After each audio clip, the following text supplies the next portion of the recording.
સર્વપ્રથમ તો અહીંયા આગળ જે 3 મશીન તમે જોઈ રહ્યા છો નિયો પામટેક કંપનીના છે હે ને, જે ઔરંગાબાદની કંપની છે અને જે સ્પેશિયલ આપણા ગણેશ ગવાંડે સાહેબ છે જે ઔરંગાબાદથી 4 વ્હીલ લઈને અહીંયા આવ્યા છે આપણા વચ્ચે અને આપણને ડેમો આપવા માટે. અત્યાર સુધી આપણા ખેતરોની અંદર જે 15 લીટરનો પંપ લઈને જે આપણે છોડતા હતા દવાઓ હે ને, એ ટેકનોલોજીથી વધીને થોડુંક ઈઝી, જે આપણને ભારણ ના વધે એ રીતની એક સાયકલ જે તમે જોઈ રહ્યા છો, એડવાન્સ આવ્યા રિક્ષા નામ છે લઈને આવ્યા છે.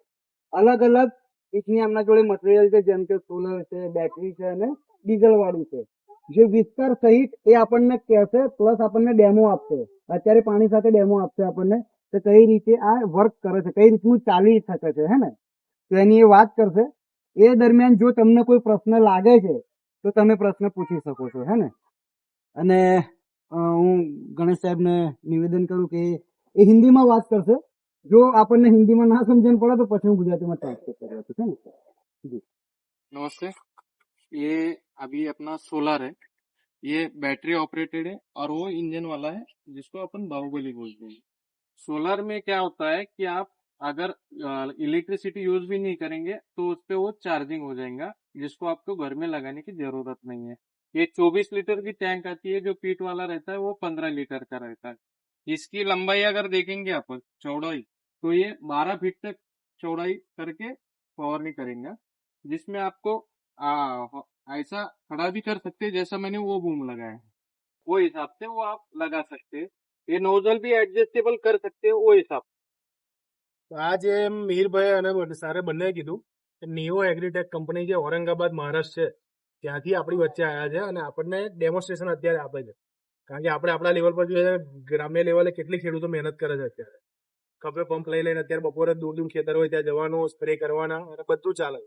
એમાં 3 મેઇન મશીન આપણે જે લાયા છે એમાં પહેલાથી તમે લોકોએ જોયું આગળ સોલર લગાવેલું છે, એટલે એમાં ખાલી તમારથી નોર્મલ સ્પ્રે એકલો થાય એનું એ મશીન છે. સિમ્પલ મશીન કે સોલાર પર તમારે ચાર્જ થાય બેટરી અને એનાથી તમારું એ કવર થાય આખું ખેતર.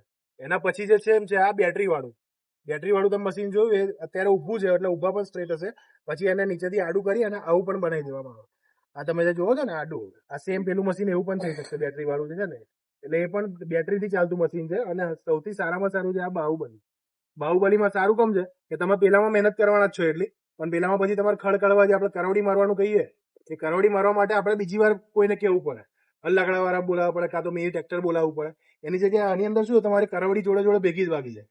અને બીજું એ છે કે આની સાઈઝ તમે નાની મોટી કરી શકો છો. હજુ આમાં પાછળ 2 પાઇપ આપણે જોઈન્ટ કરી શકીએ છીએ. આ બાજુ 3 છે ને, એની જગ્યાએ 6 પંપ સુધી કવર થાય ખાતે. 6 પંપ પેલી બાજુ, 6 પંપ આ બાજુ. એટલે તમે વીઘામાં જોવા જાવ તો વીઘામાં તમે 2 કે 3 પટ્ટા લાઈન મારો એટલે તમારે આખું વીઘું પતી જાય. અને પેટ્રોલ કેટલું ઓછામાં ઓછું કીધું એ જો, 1 લીટર પેટ્રોલમાં 5 વીઘા ફરે છે. 1 જ લીટર પેટ્રોલ ખાલી. એટલે વીઘે તમે કેલ્ક્યુલેશનમાં આવો તો 30 કે 50 રૂપિયા તમારે પડે.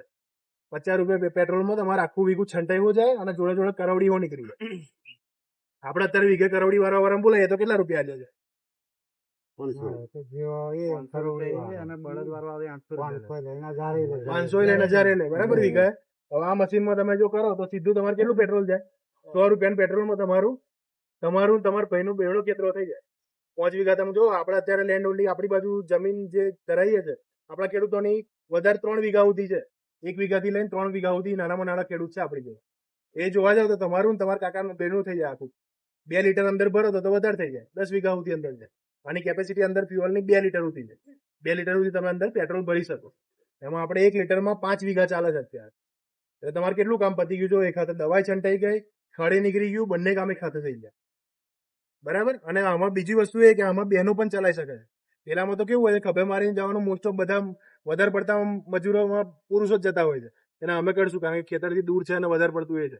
આમાં બહેનોને સૌથી વધારે લાભ થાય એટલા માટે થઈને જ આપણે આ ડેમો અત્યારે ગોઠવ્યો છે કે જેટલા બહેનો પોતાના ઘરે રહીને કામ કરે છે, જેમના ઘરવાળા બહાર જાય છે કામ કરવા માટે અને ઘેર એકલા હાથે ખેતી કરતા હોય એમના માટે સૌથી સારામાં સારું આ મશીન છે.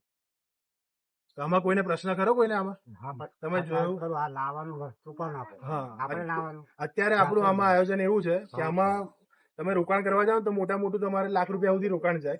તો આપણે જે આપણી એટલા માટે કે આપણે જે કંપની બનાવી પાવાગઢ વિસ્તાર ફાર્મર પ્રોડ્યુસર કંપની લિમિટેડ, એ અત્યારે એનું મશીન આગળથી લાવે અને આપણે જેમ જેમ આપણા ખેડૂતોને જરૂર પડે એમ તમને ઉચ્ચક તમારો જે સર્વિસ ચાર્જ છે જેમ પેલા બળદિયાવાળા કઈ રીતે લેતા હોય એમ આપણે ઓછા ચાર્જથી તમારા ખેતરમાં એ વસ્તુ ત્યાં થઈ શકે. એટલે રોકાણ અત્યારે ખેડૂતોએ કોઈ વસ્તુ નહીં કરવા. ખેડૂતોએ શું છે પહેલા ટેકનોલોજી જે અત્યારે લાયા છે એને શીખવાની અને પ્લસ તમે તમારા ગામના ખેડૂતોને વધારે એ કરો અને આપણે આ વસ્તુ લાવીએ છીએ તો સંસ્થા આપણને મદદ કરે. ચલો સંસ્થા લે છે વસ્તુ તો આપણે એની જોડથી લાવી અને આપણે એને વાપરશું. કારણ કે તમે જેમ કીધું કે 50,000 તો અંદર પાકતું ના હોય ખેતરમાં, 50,000 નું રોકાણ કઈથી કરવા. એટલા માટે જ આપણે સંસ્થા એટલા માટે બનાવી કે આવા મોટા જે મજૂરી વળતર કામ જે હશે, લાખ રૂપિયા છે, 1.5 લાખ રૂપિયા છે, એ બધા જે ઇન્વેસ્ટમેન્ટ કરવાના છે એ બધા સંસ્થા કરી શકે અને તમારા માટે આવા લાભો લાવી શકે. દાદા તમે બીજાનું કરબડીને લઈને કરાવો એનો ચાર્જ આપો ને, બરાબર? એવી રીતના આનો અમુક ચાર્જ નક્કી થશે. દિવસના કે પછી મહિના ના જો વીઘા પર જ આવે. જો વીઘા ઉપર જગ્યા પર આવે તમારે વીઘું હોય ના બરાબર છે, તમારો પ્રશ્ન વ્યાજબી છે. આપણે અહીંયા આગળ ગામની અંદર મને એટલી ખબર છે કે આપણે જે બળદિયા આવે ને આપડા ત્યાં આગળ એ 800 થી 1000 રૂપિયા લે. હે ને, આના કરોડી મારવા વાળા જે આપણે મજૂરો બોલાવીએ 300 થી 400 રૂપિયા એવરેજ લે. હવે જો બંને જોઈએ વીઘા માટેની વાત કરીએ તો 800 રૂપિયા પેલા ને 300-400 રૂપિયા અહીંયા 1000 રૂપિયા થયા. એના સામે આ વસ્તુ જો આપણે હોય આપણી પાસે એક તો 100 રૂપિયામાં પહેલા તો પેટ્રોલમાં 1 વીઘું થાય છે, એટલે 1 વીઘામાં 1000 રૂપિયા થાય. એટલે આપણને બહુ જ ઓછા મૂલ્યની અંદર આપણા ત્યાં આગળ સારી એવું ઇફેક્ટિવ રિઝલ્ટ આપણને આ મશીન આપી શકે. એટલા માટે આપણે આ મશીન વસાવવાનું વિચારી રહ્યા છીએ. હવે આમાં જે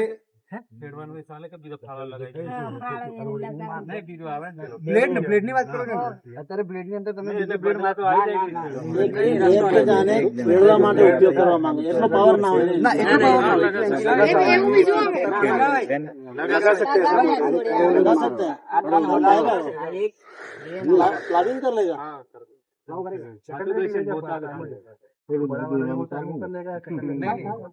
छोटा वाला रहेगा.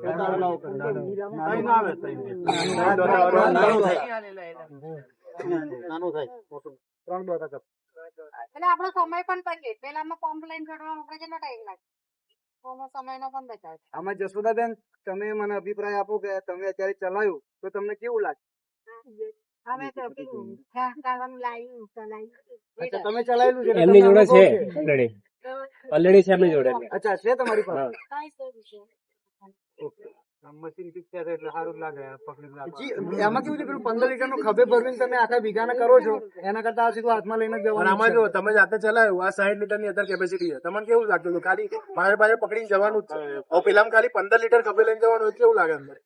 અને એવો આવા ઉનાળામાં આ લોડ લેવાનો જ નહીં. આ 35 રાખવાનું. આખા દિવસમાં 3 પંપ જો કરાવે તો હોશ પર કેટલું કામ થઈ જાય.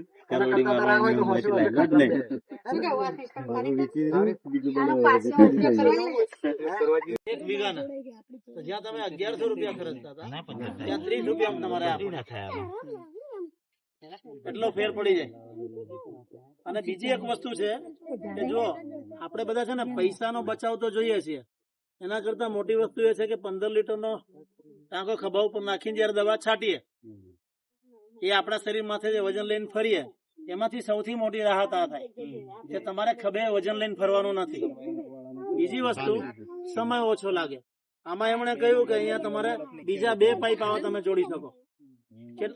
કેટલી વારમાં 3 આટામાં તમારે વીઘું પતી જાય. 3 બાર में बीघा खत्म. એ તો કરીએ એના ઉપર આવીએ. તમે 3 રાઉન્ડમાં તમારું આ પતી જાય. સમય ઓછો લાગે, વજન ઓછું પડે.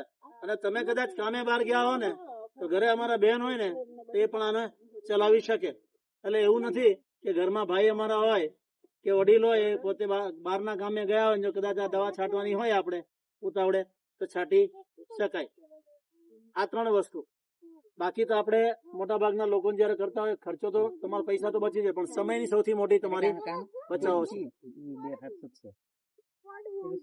બાકી આ તો ભાઈઓમાંથી એક ભાઈએ કીધું કે પેલા પૈસાની વ્યવસ્થા કરીએ પછી વિચારીએ. બહેનોને શું વિચાર છે? બહેનોને શું લાગે છે? કામનું છે ખરું? આપણે કામ લાગે? આમાં એવું છે નાના ખેડૂત માટે સમજો બધા ભાઈ, મોટા ખેડૂતો જે છે ને એમને કોઈ વાંધો નથી. મોટી જગ્યામાં વધારે થાય એટલે ઓછું નુકસાન થાય ને તોય રૂપિયા દેખાય. નાના ખેડૂત માટે રૂપિયા દેખાય ક્યારે? જયારે ઓછા ખર્ચે તમારે નાની જગ્યામાંથી સારું ઉત્પાદન મળે તમને ત્યારે. તો આ ખર્ચા ઘટાડવાનો રસ્તો છે. પર્વતભાઈ બરાબર ને? હા બરોબર. કે નહીં કેજો પાછા. ના પણ આ નાનું તો ખેડૂતોને ખરીદી શકાય કે નહીં, દવા છાંટવાનો પંપ તો તો ખરીદી શકે. આ જો તમને ત્રણેય વસ્તુ હોય, ત્રણેય વસ્તુ ખરીદી શકો. બરોબર. તમારી શક્તિ ઉપર છે. હા હા પણ જે લોકો નથી ખરીદી શકે એમ એના હા. માટે કંપની તરફથી એક વ્યવસ્થાની વાત છે બરોબર. કે આવું સાધન કંપની વસાવી લે અને જે લોકોને ઉપયોગમાં લેવું હોય તો એ લોકો ભાડા પટ્ટે તેથી લઈને ભાડા કરી શકે. પેટે લઈને કરી ભાડા શકે. પેટે લઈ જાય. બાકી હવે આમાં લાખ રૂપિયા રોકવાના હોય તો ખેડૂત પાછો પડે ને. હા એવું ખરું. એટલે એ પ્રકારની વસ્તુ છે. બરોબર. ખ્યાલ આવ્યો તમને? ટાઈમે કામ નીકળી જાય, હા, ઓછા ખર્ચે ટાઈમે ઓછા કામ ખર્ચે નીકળી ટાઈમે કામ નીકળી જાય, તમારે સમય ખાલી સચવાઈ સર્વિસ જાય. ચાર્જ હોય. અને બેનો પણ ચલાવી શકે. આપણે ભાડે બીજા મેન તો વસ્તુ તમારી એ સામે છે. જ બેને ચલાવ્યું ને અમારે. હા થોડી વારમાં ખેતર પૂરું. ભાઈઓ કોઈ કામે મંજૂરી ગયા હોય અને વરાપ આવી ગયો હોય તો બેનો પણ પણ ચલાવી જોજો શકે. પાછા ભાઈ એમ જલ્દી કામે ના નીકળી જતા પાછા. સાચવજો. એટલે અમે તો